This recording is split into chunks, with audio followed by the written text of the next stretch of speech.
말씀 신명기 12장 29절에서 32절의 말씀입니다. 구약성경 282페이지. 내 하나님 여호와께서 네가 들어가서 쫓아낼 그 민족들을 네 앞에서 멸절하시고 네가 그 땅을 차지하여 거기에 거주하게 하실 때에 너는 스스로 삼가 네 앞에서 멸망한 그들의 자취를 밟아 올무에 걸리지 말라. 또 그들의 신을 탐구하여 이르기를 이 민족들은 그 신들을 어떻게 섬겼는고 나도 그와 같이 하겠다 하지 말라. 네 하나님 여호와께는 네가 그와 같이 행하지 못할 것이라. 그들은 여호와께서 꺼리시며 가증히 여기시는 일을 그들의 신들에게 행하여 심지어 자기들의 자녀를 불살라 그들의 신들에게 드렸느니라. 내가 너희에게 명령하는 이 모든 말을 너희는 지켜 행하고 그것에 가감하지 말지니라. 아멘. 우리가 계속해서 신명기를 지금 보고 있습니다. 3주째 보고 있는데요. 이 신명기는 한마디로 말씀드리면 십계명의 확장판이다라고 그렇게 생각을 하시면 됩니다. 물론 이제 신명기 앞에서부터 어떤 십계명을 주시기 위한 그런 배경이 나오고요. 그 뒤에 또 신명기의 풀이가 나옵니다. 특별히 우리가 지금 보고 있는 12장부터 26장까지는 십계명에 대한 폐쇄판이다라고 그렇게 생각을 하시면서 보시면 훨씬 이해가 쉬우실 것 같습니다. 이 십계명이 신명기 5장에 나옵니다. 그렇죠? 신명기 5장에 하나님께서 시내산에서 모세를 통해서 이스라엘 백성들에게 주셨습니다. 그렇게 돌판을 통해서 십계명을 주셨고 5장에 그 십계명에 주신 사건이 나오고 6장부터 11장까지는 어떤 면에서는 십계명이 서른 부분이다라고 그렇게 십계명 주신 이유 배경 그렇게 생각을 하시면 되실 것 같습니다. 그리고 12장부터 이제 26장까지가 십계명의 순서에 따라서 사실은 해설이 되어 있는, 물론 그 가운데 그곳에 들어가서 어떻게 살아야 할 것인가라는 말씀이 있지만은 그러나 그 말씀 역시 십계명과 굉장히 밀접하게 연결이 되어 있다라는 것입니다.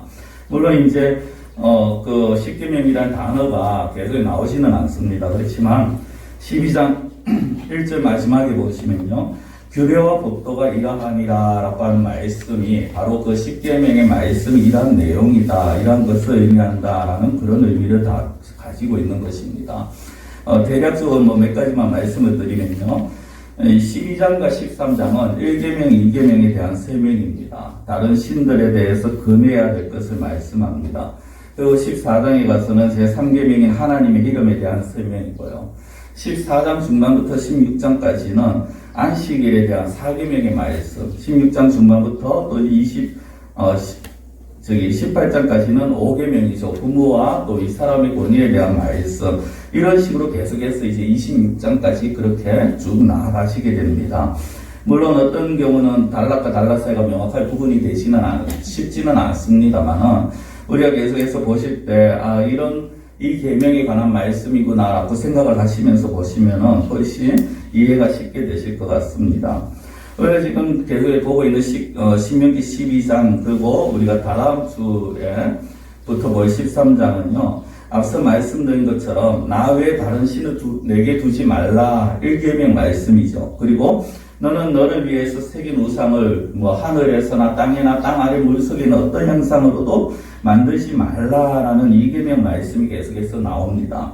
그래서 이제 구체적으로 이스라엘 백성들에게 단순하게 만들지 말라 이걸로 끝나는 것이 아니라 이거를 이제 이스라엘 백성들에게 적용시키는 것입니다. 그래서 해설판이라고 말씀을 드렸습니다만은 해설과 동시에 적용의 의미를 가지고 있는 그런 말씀입니다. 그래서 우리가 12장 앞부분에 계속해서 본 것이 무엇입니까? 하나님의 임재가 머무는 그 예배 장소를 하나님이 지정하시고, 다른 예배 장소, 다른 예배 간섭, 쉽게 표현하면 우상 숭배에 대한 간섭과 그 어떤 행위들을 타파해야 된다라는 것을 계속해서 말씀을 하고 있습니다. 이게 이제 18절까지의 말씀이었고, 우리 19절까지 말씀이었고요. 우리가 지난주 19절까지 보았는 말씀이 그것입니다. 20절부터 계속해서 같은 맥락의 말씀이기 때문에 제가 사실 오늘 요약해서 29절부터만 그렇게 말씀을 읽고, 봉도 우리가 같이 읽고 그렇게 말씀을 보려고 합니다. 오늘 이 부분은요, 하나님의 이름과 하나님 앞에 드리는 예배를 통해서 어떻게 하면 그 우상에게 드려지는 그 제사를 통해서 너희들이 섬길 수 있는 우상 숭배에 대한 위험성과 또 그런 가운데서 우상에 대해서 금해야 될 것, 우상 숭배하지 말아야 되는 그런 부분을 말씀을 하고 있습니다. 당연히 우상이라는 단어가, 우상이라는 말이 등장을 해야 되는데, 오늘 보면은 우상이라는 그 단어는 없습니다만은 그들의 그 신들, 이렇게 표현이 되어지죠. 가나안 백성들이 섬기고 있는 신들에 대해서 말을 하고 있습니다. 우리가 오늘 먼저 보아야 될 것은요, 우상이 어떤 존재인가, 하나님이 어떤 분이신가에 대해서 우리가 좀 먼저 생각을 해야 합니다. 많은 사람들이 삶 가운데 사실 우상과 하나님을 착각하고 있는, 그래서 하나님을 마치 우상 섬기듯이 그렇게 하고 있는 그런 경우들을 본 때가 종종 있다라는 겁니다. 제가 가나안 우상을 말씀드리면서 제가 지지난주니까 이 단순하게 가나안의 어떤 가나안 종교만의 문제가 아니라 사실은 하나님을 참되게 올바르게 섬기지 못하는 것이 우상이다라는 말씀을 드린 적이 있습니다. 우상이 무엇이냐라는 거죠. 우상이 무엇이냐. 이 단어부터 우리가 좀 정확하게 짚고 넘어가야 될 겁니다. 우상이라는 것을 단순하게 어떤 형상에만 생각을 해서는 되지 않습니다. 또 어떤 이들은 워낙 이제 좀 많이 들었듯이 물질이다, 내가 의지하는 거다, 물질, 힘, 건강 이런 것처럼 내가 의지하는 거다라고 생각을 할 수도 있습니다. 결국 우상이 뭐냐 하면요, 사람이 자기가 소원한 것에 대한 결과를 얻기 위해서 욕심을 내고 그 욕심을 이루어주기 위해서 좀 의지하는 그런 힘, 그런 대상이 바로 우상인 것입니다. 그래서 우상을 보면요, 특히 이제 가나안 종교의 우상들은 더 그렇습니다만은 어떤 좀 비윤리적이고 비도덕적인 그런 부분들이 굉장히 많습니다. 제가 이제 전에 바알신을 예로 말씀을 드렸습니다만은 그 바알신을 섬기는 모습이 어떻습니까? 제사장이나 아니면 사람들 앞에서 그 우상 앞에서 음란 행위를 통해서 자기들의 마음을 기쁘고 또 우상도 그걸 보면서 기뻐서 자기들이 필요한 것을 줄 것이라고 그렇게 생각을 하고 행하는 것이 바로 바알 우상입니다. 그런 어떤 비윤리적인 비도덕적인 그런 모습을 보이는 존재가 어떻게 종교라고 말할 수 있느냐, 또 그런 종교가 왜 필요한가 하는 것이죠. 사실상 이제 세상으로 봤을 때 종교라는 것은요, 도덕적인 가치가 있어야 합니다. 도덕적인 가치가 없으면 종교라고 말할 수가 없는 것입니다. 그런 면에서 보면은 불교는 어떤 진정한 종교다라고 그렇게 말씀을 드릴 수가 있습니다. 그렇다고 불교가 무조건 맞다라는 말, 오해를 하실까봐 제가 설명을 좀 드리겠습니다. 불교는요, 종교입니다. 불교는 종교입니다. 그럼 기독교는 뭐냐? 기독교는 종교가 아닙니다. 엄밀하게 말하면요, 기독교는 종교가 아니라 기독교는 진리 그 자체입니다. 그렇죠? 종교라는 것은 많은 사람이 자신의 마음을 기댈 곳을 찾아서 만든 것이 바로 종교입니다. 가나안 사람들이 섬기는 바알 또는 불가의 사람들이 섬기는 그 부처, 어떤 자기의 마음을 기댈 곳을 찾아서 만든 것이 종교라는 것이죠. 그러나 기독교는 아니라는 겁니다. 믿지 않는 자들 기독교도 종교다라고 말합니다만 우리가 정확하게 짚고 알고 넘어가야 될 것은 기독교는 종교가 아닙니다. 기독교의 그 교자라는 단어 때문에 사람들이 종교라고 생각을 하지만 기독교는 진리입니다. 진리라는 건 뭐냐? 참이요, 올바른 것이요, 오직 하나, 유일한 참된 길이다라는 것입니다. 기독교만이 그렇다라는 것이죠. 말씀이 잠깐 단절한 것 같습니다만은 이 종교들, 특히 이제 구약의 가나안 족속들이 섬기는 그 신들의 모습이나 아니면 또 오늘날 이상한 종교들이 있지 않습니까? 그 특징들이 보면 하나같이 비도덕적이고 비윤리적인 그런 모습을 보입니다. 음란한 모습들을 보입니다. 이런 모습들을 통해서 원하는 것이 무엇입니까? 자기들의 마음을 흡족하게 하기 위함이라는 거죠. 그런 행위를 통해서 우상을 즐겁게 하고 그 우상들이 즐거워심으로 자기들의 소원을 이루어낸다는 것입니다. 이러한 측면에서 보면 예수님을 믿는 것을 어떻게 우상을 섬기는 것과 동일시하는 그런 경우들이 있더라는 겁니다. 자, 제가 이제 이런 질문을 던져보겠습니다. 예수님을 믿는 목적이 무엇이냐? 또 아니면은 다에게 질문을 드려볼까요? 예수님을 믿어서 당신이 변한 것이 무엇이고 당신이 얻은 것이 무엇입니까? 라는 질문을 우리는 스스로에게 던져봐야 합니다. 그럴 때 간혹 보면은 엉뚱한 대답을 하시는 분들이 있습니다. 예수를 믿어서 하는 일이 형통케 되었다. 예수를 믿어서 사업이 잘 되었다. 병이 나았다. 물론 그거 역시 예수를 믿음으로 인해서 얻으시는 복 중에 일부분이긴 합니다만 그것이 믿음의 핵심이라고 할 수는 없다라는 겁니다. 어떤 면에서는요, 믿는다는 것을 통해서 자기 어떤 유익을 얻었다, 자기 목표한 바를 이루었다, 그렇게 말을 합니다만 그것은 믿음이라고 할 수 없는 것이죠.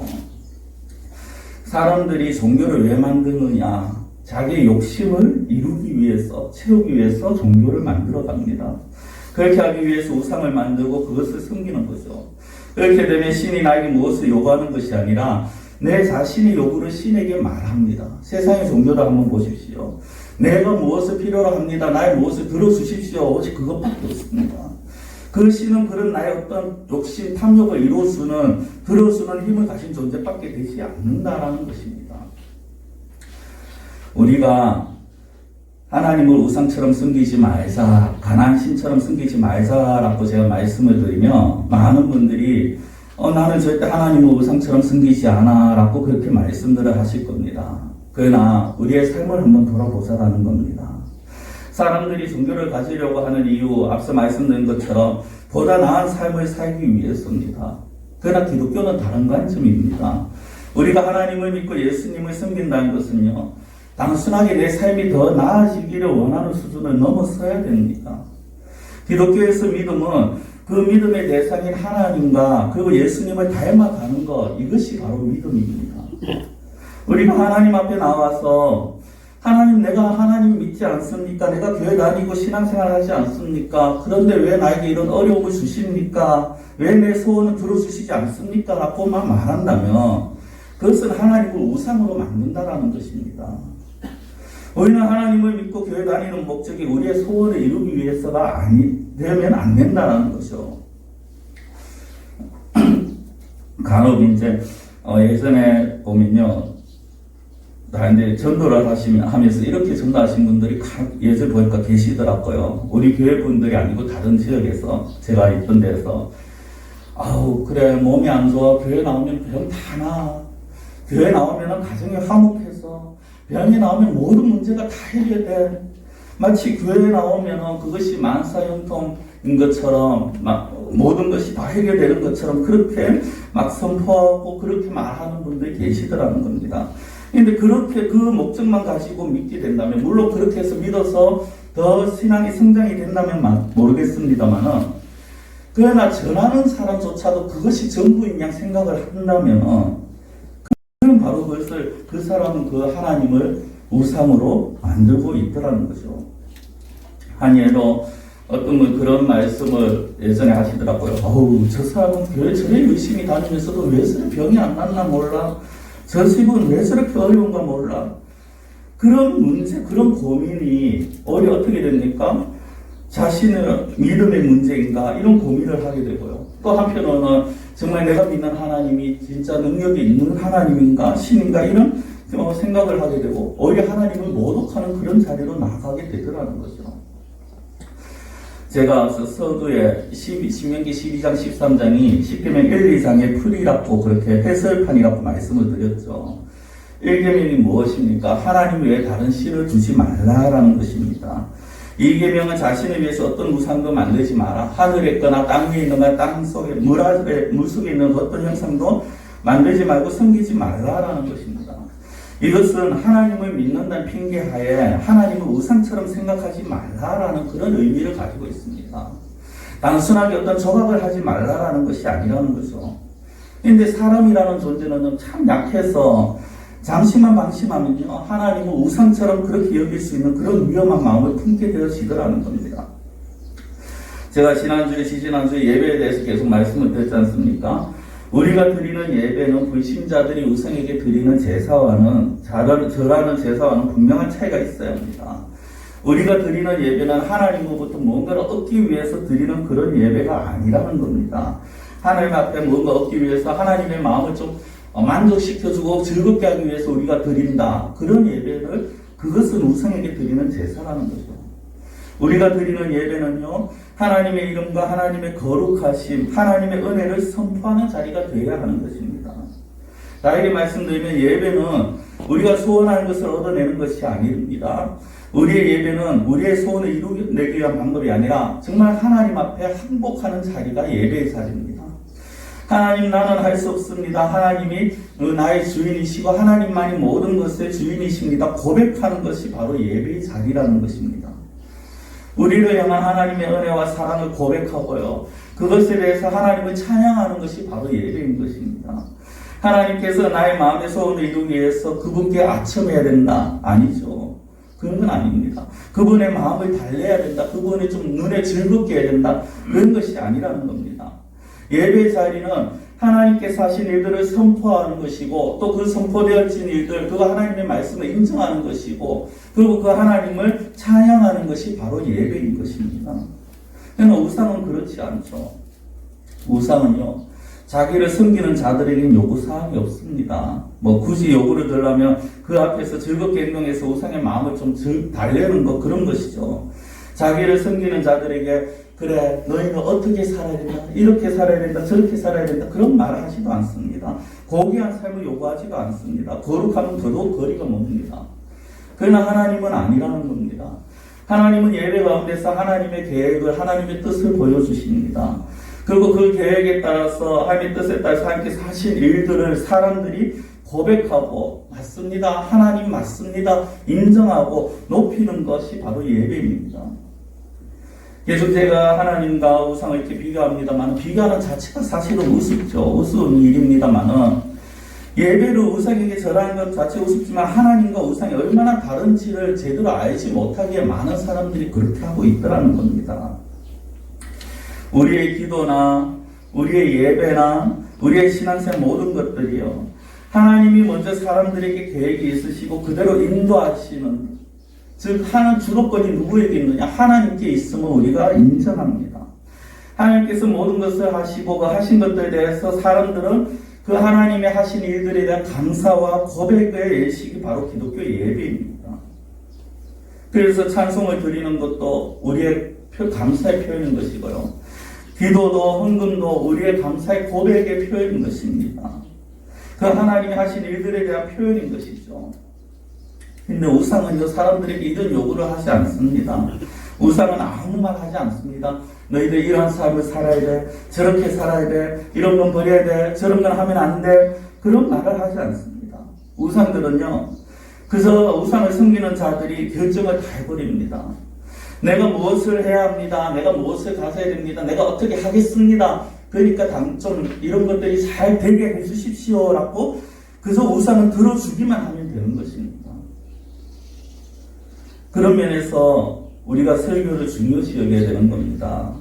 그렇다고 해서 예배가 너무 설교 위주로 가면 또 안 되죠. 지나친 설교 위주는요, 성도들이 예배를 온전하게 드린다는 것을 오히려 설교를 듣느냐 안 듣느냐 그거 하나로만 한정 지을 수 있기 때문에 지나친 설교 위주로 가서도 안 됩니다. 그런데 제가 왜 설교를 중요시 여겨야 되느냐, 일단 다른 것부터 한번 말씀을 드려보겠습니다. 여기도 준비 찬양이라는 말을 우리가 사용을 합니다. 그렇죠? 준비 찬양. 예배 전에 우리가 다 같이 찬양으로 준비하겠습니다, 준비 찬양 드리겠습니다, 부르겠습니다, 이런 말을 합니다. 근데 준비 찬양이라는 말 자체가요, 사실은 잘못된 겁니다. 저도 이 마땅한 단어가 생각이 안 나서 때때로는 이제 어떻게 보면 그 준비 찬양이라는 말을 사용을 합니다만은, 사실 우리가 종을 올리고 묵도를 드리는 것부터가 예배가 아니라, 우리의 예배는 언제부터냐, 이 자리에 나와서 하나님 저 왔습니다 하고 하나님 앞에 찬양을 드리는 그 순간부터 우리는 예배를 드리는 것입니다. 이 찬양을 드리는 시간이 이미 예배의 시작이라는 거죠. 우리가 먼저 하나님 앞에 나와서 우리의 마음을 열고 하나님의 말씀을 듣기 전에 먼저 하나님을 높이는 것, 그것이 예배의 시작이 된 것입니다. 예배는요, 설교만 있는 것이 아닙니다. 하나님 앞에 감사하는 감사와 고백의 시간이 있습니다. 말씀과 이 감사의 고백이 같이 어우러져서 어느 한 곳에 치우친 것이 아니라 같이 어우러지는, 이것이 바로 온전한 예배가 되어지는 것입니다. 그렇기 때문에 우리는 하나님을 기뻐하고 감사하는 그 시간을 우리는 헛되이 보낼 수는 없는 것입니다. 그래서 예배가 무엇이냐, 앞서 제가 여러 가지로 말씀드렸는데요, 또 다르게 표현한다면 예배는 바로 하나님과 주고받는 교제입니다.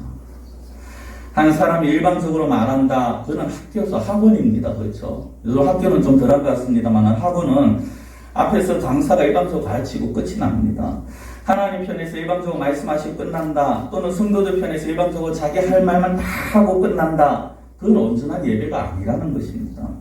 참된 예배는 서로 오고 가는 것이 있어야 합니다. 하나님은 그런 예배를 원하시는 것입니다. 주고받는 교제를 원하시는 것입니다. 다시 말씀드립니다만 기독교 예배는요, 하나님이 사람에게 말씀하시는 것이고 사람은 그 말씀에 따라 반응하는 것입니다. 어떤 반응을 보여야 됩니까? 하나님께서 말씀하시고 하나님의 계획을 보여주시고 하나님의 뜻을 알려주실 때 그것이 알겠습니다, 맞습니다, 또는 내 생각과는 때로 맞지 않는다 할지라도 그렇습니다, 하나님, 제가 하나님 앞에 항복하겠습니다, 제 뜻을 버리겠습니다, 이것을 보여주는 것, 이 반응을 나타내는 것, 이것이 바로 예배라는 것이죠. 또는 이제까지 내가 혹시 알지 못한 부분을 깨닫게 되었다면, 하나님, 제가 이 부분에 대해서 이전에는 알지 못했는데 이제 알았으니 이제는 하나님 말씀대로 살겠습니다 라고 고백하는 것, 이것이 바로 반응이라는 것입니다. 반응이라고 해서 어떤 이상한 신비주의처럼 은사주의처럼 막 뒤로 넘어간다거나 아니면 크게 부르짖는다거나 그런 걸 말하는 것이 아닙니다. 하나님의 말씀에 대한 나의 어떤 마음에, 나의 입술에 고백이 되어야 된다는 겁니다.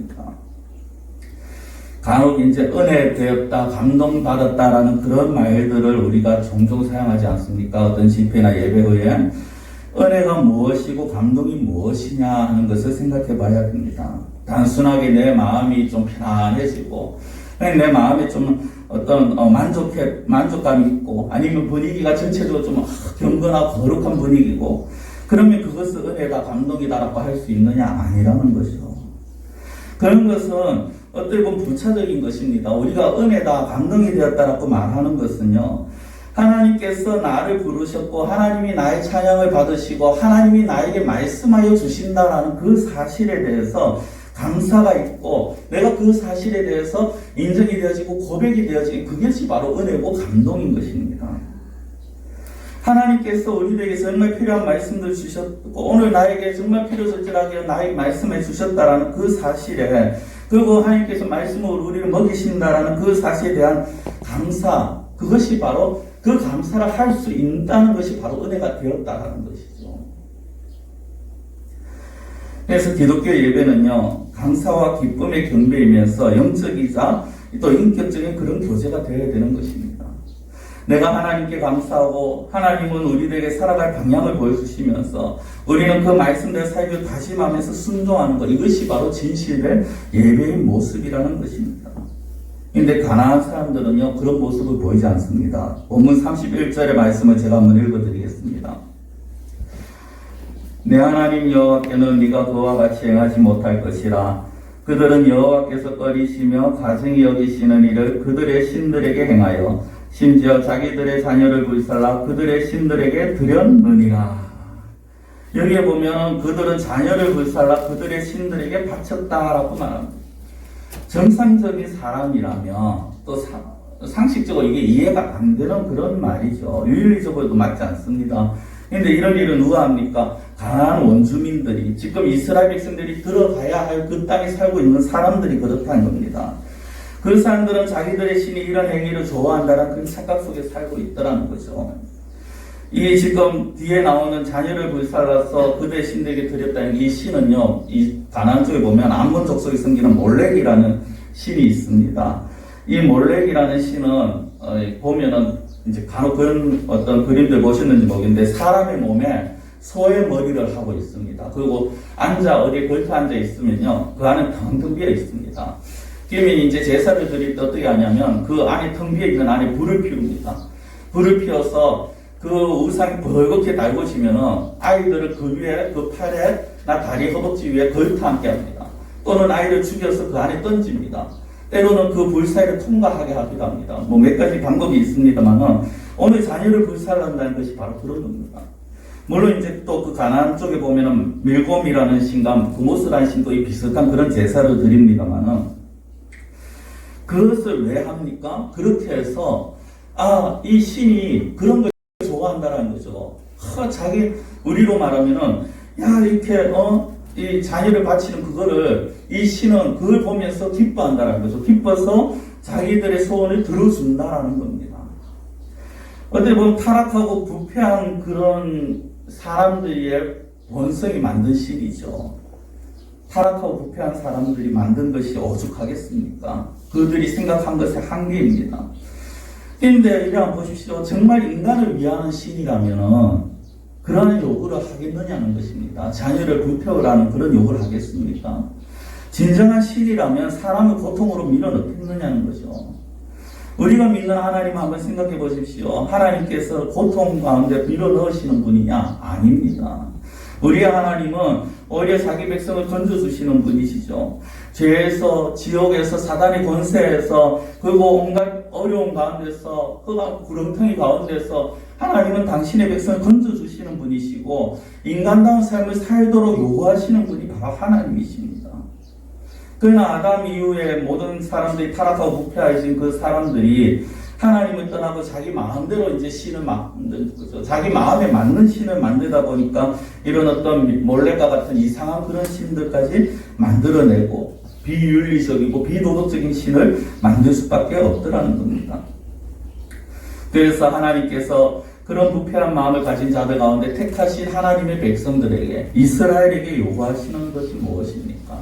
오늘날 하나님의 백성들에게 요구하시는 것이 무엇입니까? 바로 그 하나님을 본받는 자가 되라라는 것입니다. 에베소서 5장 1절의 말씀입니다. 그러므로 사랑을 받는 자녀같이 너희는 하나님을 본받는 자가 되고라고 합니다. 세상에 어떤 신이 이런 요구를 할까요? 어떤 신들이 너희는 나를 본받으라라고 그렇게 말합니까? 그런 요구를 하지 않습니다. 오직 하나님만이 이런 요구를 하시죠. 그리고 사람들 역시 우상에게 요구하는 것이 무엇입니까? 내가 당신을 본받겠습니다. 이런 요구가 아니라 당신은 그저 우리에게 필요한 것을 채워주십시오라는 겁니다. 그러나 우리 예배는요, 하나님을 본받는 것이 되어야 합니다. 이 부분에 예수께서 어떻게 말씀하셨는지 한번 보겠습니다. 마태복음 5장 43절 이하에 보면요, 이웃과 원수를 사랑하라라는 말씀을 하십니다. 중요한 말씀은 아닌데 마태복음 5장 45절에 이렇게 말씀합니다. 이같이 한즉 하늘에 계신 너희 아버지의 아들이 되리니 이는 하나님이 그 해를 악인과 선인에게 비추시며 비를 의로운 자와 불의한 자에게 내려주십니다. 이 앞에 보면은 이웃도 사랑하고 원수도 사랑하라고 합니다. 그리고 그 다음 뭡니까? 이같이 한즉 하나님께서 요구하신 대로 한즉 하나님의 아들이 된다라는 겁니다. 이걸 잘못 해석하셔서 그러면은 우리가 하나님 말씀 따라 살지 않으면 이웃을 사랑, 원수를 사랑하는 그 삶을 살지 않으면 하나님의 백성이 아니냐, 아들이 아니냐, 그런 말씀이 아니죠. 하나님의 아들이라면, 우리가 하나님의 백성이라면, 하나님을 섬긴 자라면 이런 말씀대로, 이런 요구에 합당하게 우리가 살아가야 한다는 것입니다. 이것이 우리가 삶에서 드려야 될 예배이고, 하나님께서 우리에게 요구하시는 삶에서의 예배인 것입니다. 우리는 예배라고 해서 어떤 특정한 자리에 이렇게 주일 아니면 수요일 그렇게만 생각해서는 안 됩니다. 제가 누누이 말씀을 드리죠. 성도의 삶이 예배가 되어야 됩니다. 우리의 삶이 예배가 되어야 됩니다. 그 예배가 무엇입니까? 바로 하나님을 닮아가는 것입니다. 그러나 우상은 그렇지 않습니다. 우상이 인격이 있습니까? 성품이 있겠습니까? 그들에게 거룩함을 찾을 수가 있겠습니까? 윤리, 도덕 이런 건 당연히 없습니다. 그저 우상이라는 것은 우상을 섬기는 사람들의 마음을 만족시켜줄 그런 힘만 있습니다. 물론 그것도 섬기는 자들의 생각일 뿐이죠. 성도 여러분, 우리가 살아가면서 건강도, 돈도, 명예도, 권력도 다 중요합니다. 힘도 있어야 합니다. 그런 것들이 중요하지 않다라고 말씀드리진 않습니다. 그러나 그것보다 더 중요한 것은 다른 사람들과 비교할 수 없는 큰 복을 우리는 알아야 합니다. 우리는 복 그렇게 말하지만요, 사실상 우리가 죄에서 벗어나서 하나님의 자녀라는 이름을 가지게 되었다라는 거, 우리가 지금 하나님의 자녀로 살아가고 있다라는 거, 성령님의 보호와 인도하심 속에 살아가고 있다는 거, 이것을 깨닫는 것이 사실 가장 큰 복입니다. 깨닫지 못한다면요, 안타깝지만 다른 위치에 가 있다라는 겁니다. 구원을 받았음에도 불구하고 그 구원의 은혜를 깨닫지 못한다라는 거, 너무나도 안타까운 일이죠. 건강을 가졌다, 돈을 많이 벌었다 이것이 아니라 물론 이것도 중요하고 좋습니다만은 그런 것보다 내가 받은 은혜를 우리는 생각해야 합니다. 많은 그리스도인들이 어떤 실수를 하고 있느냐 하면 자신이 가진 신앙을 무엇으로 표현하느냐 했을 때 내가 예수를 믿었더니 돈을 더 잘 벌었더라. 내가 예수를 정말 열심히 섬겼더니 내가 몸이 건강해졌더라. 내가 예수를 믿었더니 하는 일들이 형통케 되고 자녀들이 다 잘 되더라. 그런 말을 하면서 마치 자기의 어떤 믿음이 그렇게 하나님을 만족시켜 주는 것처럼 그렇게 표현들을 하고 있더라는 겁니다. 물론 이 말들이 잘못은 아닙니다. 하나님께서 은혜를 베풀어 주신 것이고 건강도 돈을 버는 것도 하는 일이 형통케 된 것도 분명히 하나님께서 은혜를 베풀어 주신 것이고 감사할 일이죠. 그러나 그것으로만 끝난다면 그것이 부끄러운 간증이라는 것입니다. 우리가 예수를 믿어서 내가 예수를 믿고 난 다음 나 생각이 바뀌어졌어. 내가 생각해도 사람이 바뀌어졌어. 성품이 바뀌어졌어. 내가 진리를 알고 하나님을 알고 나니까 내가 하나님의 사랑을 알고 나니까 이전에 내가 깨닫지 못한 것들을 깨닫게 되었고 이제 내가 어떻게 살아야 할지를 내가 알게 되었어. 이런 고백을 할 수 있는 것 이것이 중요한 것이지 예수를 믿었더니 사고가 났는데 다치지 않았어. 예수를 믿었더니 길을 가다가 돌을 죽게 되었어. 이런 것은 아니라는 거죠. 성도 여러분, 우리는 하나님을 우상처럼 섬기지 않도록 주의해야 합니다. 자칫 잠시만 방심하면 우리도 모르게 우리는 하나님을 우상처럼 만들고 있더라는 것입니다. 우리가 하나님을 우상으로 섬기지 않는 방법은요, 이미 우리가 가지고 있는 것이 무엇인가를 세하려 보는 겁니다. 찬송가 429의 후렴구에 보면 받은 복을 세어보아라라는 찬송인데 그 후렴구에 보면은 정말 그 받은 복을 세어보아라. 크신 복을 내가 알리라. 우리가 받은 복을 좀 생각해 볼 필요가 있습니다. 세상에서 말하는 어떤 물질적인 복, 눈에 보이는 복이 아니라 영적인 복이고 또 우리가 요구하지 않았음에도 불구하고 이미 우리에게 베풀어 주신 그 복들을 우리는 생각해 볼 수 있어야 합니다. 나 다른 사람들보다 덜 받았는데, 난 가진 것이 없는데, 난 적게 받았는데 라고 우리는 말할 필요도 없고 말할 수도 없습니다. 세상적인 기준으로는 많고 적음이 있겠지만은 하나님께서는 이미 세상에 그 무엇보다 가장 큰 복을 우리에게 주셨고 또 모든 것을 하나님께서 소유하고 계시기 때문에 그것은 마치 우리의 것이나 마찬가지라는 것입니다. 다만 그 가치를 모르고 그 하나님의 능력을 모르고 눈에 보이는 것만 구하다 보니까 우리가 스스로 나는 약해, 난 가난해 라고 오해를 할 수밖에 없는 것이죠. 사랑하는 성도 여러분, 오늘 말씀 우리가 생각하면서요, 정말 하나님께서 원하시고 바라시는 것이 무엇인가를 생각해야 할 것입니다. 하나님께서는 단순하게 어떤 형상에 절하지 마라라는 정도의 말씀을 하시는 것이 아닙니다.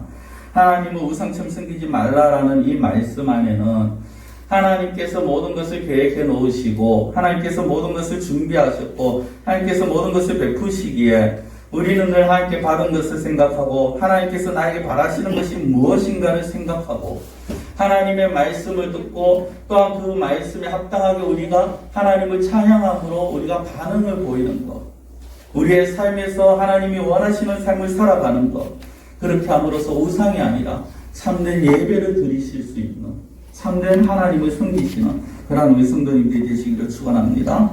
기도드리겠습니다.